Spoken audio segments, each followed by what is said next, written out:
Hey guys, Squirrel here at my place of employment. Today I just kind of wanted to make a little chit chat video and talk to you guys about something that's been kind of, you know, laying heavily on my heart and on my soul. Um, what started this whole conversation is, um, or this whole thought that was going on in my head is just how horrible men are being treated in today's culture. And what do I mean by that? So when I was, born in the 90s, grew up in, the early 2000s, the biggest the biggest showing of how men have been portrayed, and this has been going on ever since the 70s and the 80s as well, just under the umbrella of comedic effect. But as what one of my friends had pointed out, media really drives the opinion of how people view other people. So, just like, for example, when TV shows were becoming very, very popular, especially in my time, you saw men were kind of just like being portrayed as the idiots, the people who couldn't figure anything out, and it was always the woman who came in, swooped in, saved the day, and did all that kind of stuff. So, the biggest popular shows that were going on back in my time was Everybody Loves Raymond, Friends, and then as I grew up and really started to see more of the modern day shows, like, The Big Bang Theory, Young Sheldon, and now Georgie and Mandy's First Marriage, you can really see more and more, and I'm sure there's other shows out there, but please, guys, comment on what you've experienced so that other people can see this. What I am seeing in today's culture is just a complete lack of respect for the men in these shows, and they're usually the married man, and they always just get, spat on or joked or ridiculed or anything like that. And it it just really cuts me to the core is what I'm saying. So to give you examples, Raymond, throughout all of the TV show of Everybody Loves Raymond, he's a buffoon. He's stupid. He always tries to keep the peace, but he always, tries to keep his mom, Marie, happier than even Deborah. And that's a bad family structure right there. As soon as you get married, your first priority is your wife, then your kids, then your family, and that includes everyone in that family dynamic, and then comes friends. So the next one is the Friends TV show, where you have, for example, uh, Ross and Chandler. Joey was just kind of the lovable, he was the lovable type. He said stupid things very often, but then had little specks of wisdom, which made his character very endearing. Chandler is the slapstick comedian who says the sarcastic quips, who just makes outlandish jokes for no reason, just because that was his shtick. Ross is the intelligent one, sure, but Ross is emasculated on multiple occasions by not only his sister, Monica, but also by his ex-wife, and then Rachel. And then Chandler, he's emasculated by Monica on how many occasions? And the one episode that really stuck out to me is the episode where Chandler puts his foot down finally to Monica when she wants to spend all the money that she has ever that he has ever worked for just to pay for the wedding. And he says, I'm not going to spend all the money just for one party. And then she says the most cringiest line ever is, if you keep calling a wedding a party, you might not get invited. And I just love how he took a stand against Monica, but then later he just says, yeah, let's spend the money. He's a spineless man.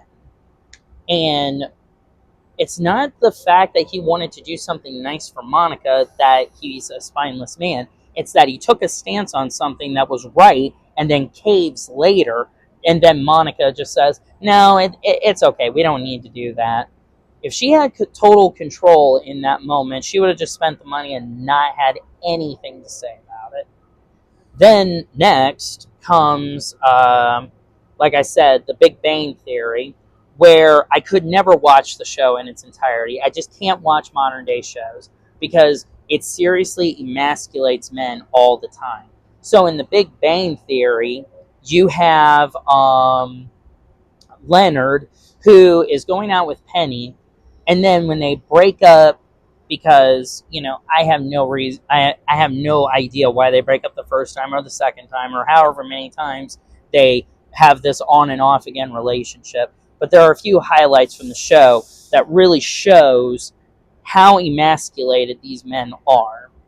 So there's the moment where Penny comes to Leonard because she's drunk and she feels horrible about herself, and she just wants to use him to make him feel better. But then the next day she says, can't you just forget about it?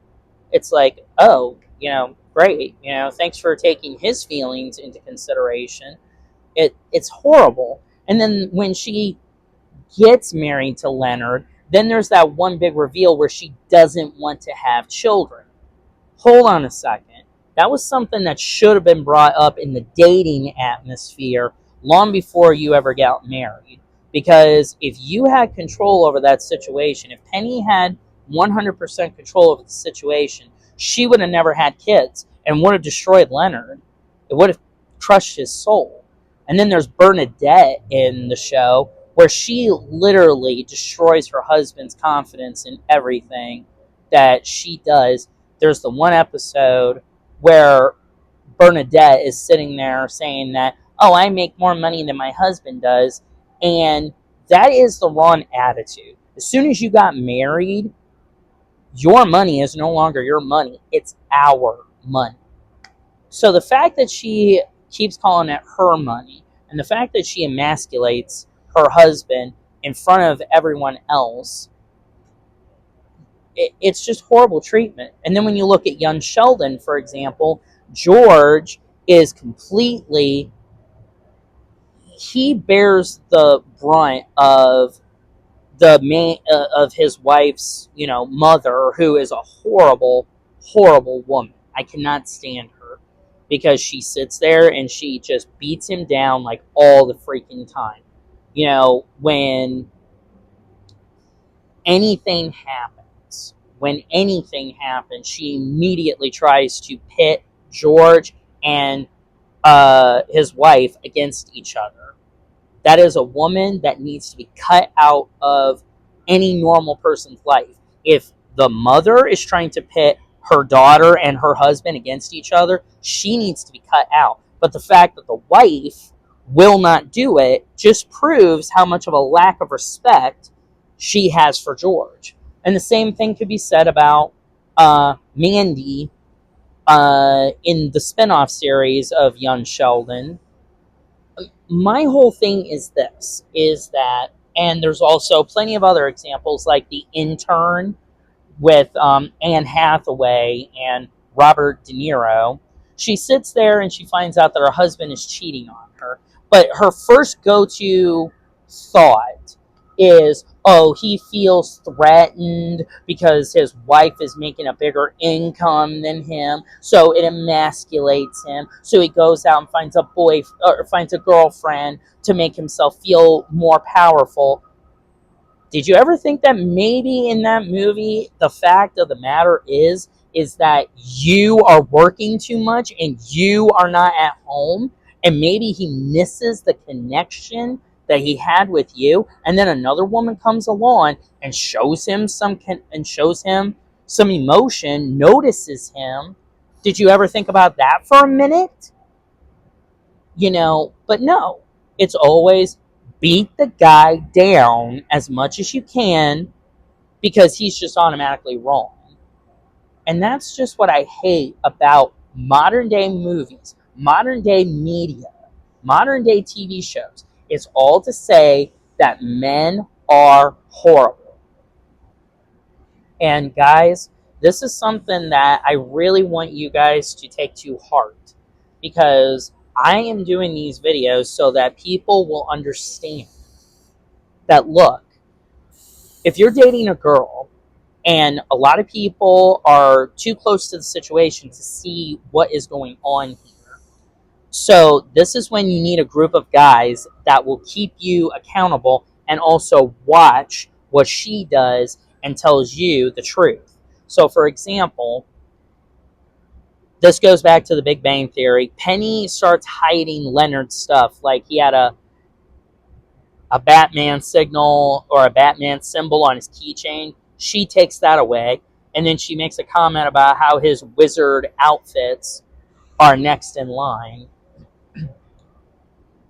Men need to be confident in who they are. Now, when I say this, I do also hold men accountable to say you need to have a career, but you also need to have hobbies. So just like, for example, I would put myself right in the nerd category because all my life I grew up watching Star Wars, Star Trek. I enjoyed both of them, but I love Star Wars even more. Do I have lightsabers at my home? Yes, totally. And I take pride in that because, they have significant value to me, because the first replica lightsaber that I bought was to celebrate the fact that I graduated school. Not high school, it was my adult ed training to be certified in machining. I graduated with a 4.0, so I was like, hell, I'm going to go out and celebrate. Buy something that was actually pretty cool. And since then, I have acquired only 2 other lightsabers, might buy 1 or 2 more, but again, it doesn't matter. Those are things that I like. Just like, for example, I collect firearms. I still have my video games and I play them a little bit here and there, but I'm also a guy who likes to paint. But I am comfortable in who I am. So if I was dating a girl, so for example, if I was dating when I was dating my wife, if she told me that you have to get rid of these things before I take you seriously, then I would have said no. You cannot take away these things from me because they're not who I am, but they are what I like and they are what I want to do and they are how I have fun. You can't take those things away from me. So you either change your attitude about the situation and accept that you cannot take those things away from me, or you can just walk on and just go find somebody else because I don't need to be with a person like that. These are the things that I'm trying to get out there and tell you guys. So for men out there, if your hobby is woodworking, that's great. If your hobby is metalworking, or it's firearms, or it's guns, or it's collectibles, like I know plenty of guys who still collect Pokemon cards, but they have like the best mint condition, like original cards. So you could view those as investments maybe one day. But again, what I'm saying is find what makes you happy. Find the hobby that gives you something sustainable, but also makes you feel good about yourself in building something. So, like for example, like I said, I'm a guy who likes to paint. I'm a guy who likes to also cook. I have firearms. I play video games, and all of that kind of stuff. But the other thing of it is that those things bring me joy because I love tinkering with certain things. So Don't let people tell you that no, you can't have this hobby because it's too goofy, you know. There are some things that yes, you grow out of. This is true, but don't let don't let someone's opinion change who you are and who you or what you enjoy is what I'm trying to say. Just like for example, when I first was dating my wife, I I was really heavy at the time, and we were riding on the bike trail. First time I had been on a bike in years, and I never had a bike with gear shifting on it. So we were going uphill, and I was in a very low gear, so I was having to really fight the pedals, trying to push myself uphill, and eventually I just got off and walked. The problem of it was that I was so embarrassed that gave me the drive and the determination to lose weight, but I made that decision. I made the decision to lose weight and become healthier. And if when we were dating, if she had said, "No, you need to lose that weight before I'll go out with you again," I would have said, "No, you're not someone I need to be with then." But the fact that I was interested in her and I made the choice, that's a change that is good. But also, just don't let people rule your life to turn you into someone who you're going to be miserable. Because I would rather you guys break up with a girl right now. I'm speaking primarily to men. I would rather you guys break up with a girl right now and face the pain, which in the long stream of things in time in your life will feel just like a momentary slap in the face when it comes to pain, versus marrying a very bad woman who then will control your life, emasculate you. You won't be the leader, you won't be the provider, you won't be the protector until she hears that bump in the night and then nudges you and says, "You need to go and do something." You're better off to feel the pain of the slap in the face rather than 10 years down the road screaming, "I'm in hell. Save me." I just I really hope this video helps you guys to understand that I'm doing this out of love. I am wanting men to be better men, and I hold men accountable, but women need to be held accountable as well. So I really hope, guys, that this video helps you out. I love you guys, and I want you guys to live very fulfilling lives. And if if you break up with a girl right now, but then 2 years down the road you find the woman that you're meant to be with, and she loves you, treats you with so much respect, it is the best feeling in the world, versus the woman who tore you down in front of her friends, that told you, "Hey, go get me a beer," and then when you brought it back she said, "Oh, good boy." Those are the type of women you don't want to be with, because they are controlling, they're manipulative, and they are just using you for self gratification on their end. So, guys, I hope this video was helpful. I love you. I love you guys very much. Stay tuned for more videos coming down the pipe. Take care, guys. I hope you have a really good day. Love you. Talk to you later.